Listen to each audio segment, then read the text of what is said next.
আমি এখানে এসেছি আমার ভার্সিটির সাথে, এই বিশ্ববিদ্যালয়ের সাথে ফার্স্ট ইয়ারে। এটার বাংলা আমি জানি না। চেয়ারকে চেয়ার বলছি, কে দ্বারা তো আর বলি না। স্টুডেন্ট ইংরেজি শব্দ, ছাত্র, ছাত্রী, ছাত্র। আমি বিএফ শাহীন মহাবিদ্যালয়ে পড়াশোনা করি। আমি একজন শিক্ষানবিশ লয়ার, মানে হচ্ছে অ্যাডভোকেট, অ্যাডভোকেসি প্রফেশনে আছি আর কি। ইংরেজি মনে হয় হয়ে গেল। ও আচ্ছা আচ্ছা, উকালতি। অনার্স তৃতীয় বর্ষের শিক্ষার্থী। অনার্স বাংলায় বলতে হবে। আজকে আন্তর্জাতিক মাতৃভাষা দিবস, যেটা আমাদের আসলেই ব্যর্থতা, যেহেতু ভাষা শহীদ তারা ভাষার জন্যই মূলত শহীদ হয়েছে, কিন্তু আমরা সেটা ধরে রাখতে পারছি না। আমি মেহেরুজ আক্তার মারজান, আমি ঢাকা বিশ্ববিদ্যালয়ের গ্রন্থাগারে চাকরি করি। আর কি করেন? হাউসওয়াইফ। এখন তো হাউসওয়াইফ না, এখন তো যেহেতু চাকরি করি সেহেতু চাকরিজীবী। হ্যাঁ, হাউসওয়াইফ ইংরেজি শব্দ। আসলে আমাদের বাংলা চর্চাটা সেভাবে হয় না, যেভাবে ইংলিশ চর্চাটা হয় সেটা সেভাবে আসলে বাংলা চর্চাটা হয়ে ওঠে না। বাংলা হয় না। হ্যাঁ, না। আমার নাম আফিয়া হোসেন আলতা, ইন্টারমিডিয়েট ফার্স্ট ইয়ারে। এটার বাংলা আমি জানি না, জানা নেই আমার, কেননা আসলে আমরা বাংলা ভাষাটাকে ওইভাবে সম্পূর্ণভাবে ব্যবহার করতে পারি না, এই জন্যই। তো এখানে এসেছি ফুল অর্পণ করতে শহীদ মিনারে, ভালো লাগছে। এই তো এসেছি আমার বোনের বিশ্ববিদ্যালয় থেকে এসেছি, তাদের শিক্ষক বৃন্দদের সাথে এসেছি।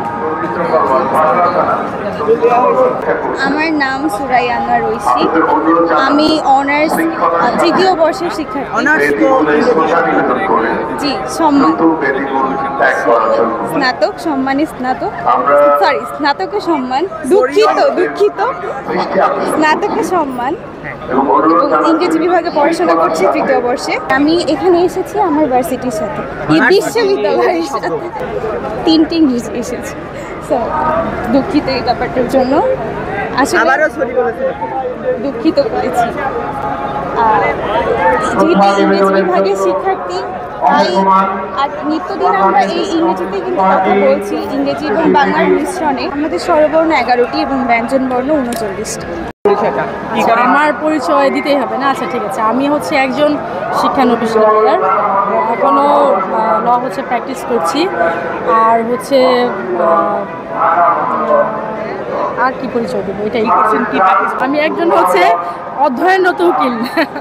এটাই আসলে হয়েছে কি ভাইয়া, বাংলা ভাষার সাথে ইংলিশটাকে আমরা এমনভাবে মিশ্র করে ফেলেছি, এটা আসলে করা উচিত না। যদিও এটা বলাটা অনেক বড় অন্যায়, কারণ এই দিন দেখার জন্য নিশ্চয়ই 7 লাখ লোক প্রাণ দেয়নি যে আমরা এভাবে করে কথা বলবো।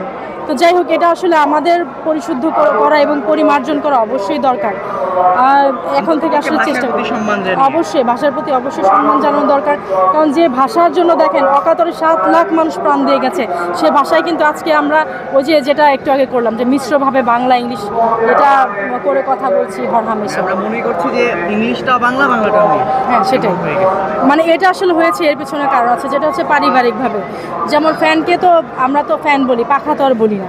প্লেটকে প্লেট বলি, ওটাকে তো আর বর্তন বলি না। মানে আমি সংস্কৃত বাংলাও জানি, কিন্তু ওভাবে তো আসলে বাসায় বলা হয়। মানে চর্চাটা খুবই প্রয়োজন। আপনার কথা শুনে খুব ভালো লাগলো যে আপনারা খুবই অল্প বয়সেই এইখানে আসছেন। ভালো লাগলো যে ভাষা নিয়ে কথা বলছেন। ও আমার স্টুডেন্ট, সরি আমার ছাত্রী, দুঃখিত আমার ছাত্রী। আমি একজন নৃত্যশিল্পী, নৃত্যকলা একাডেমি থেকে এসেছি এখানে। আমার ছাত্রীকে নিয়ে আসছি ভাষা আন্দোলনের শহীদদের শ্রদ্ধা জানাবার জন্যই।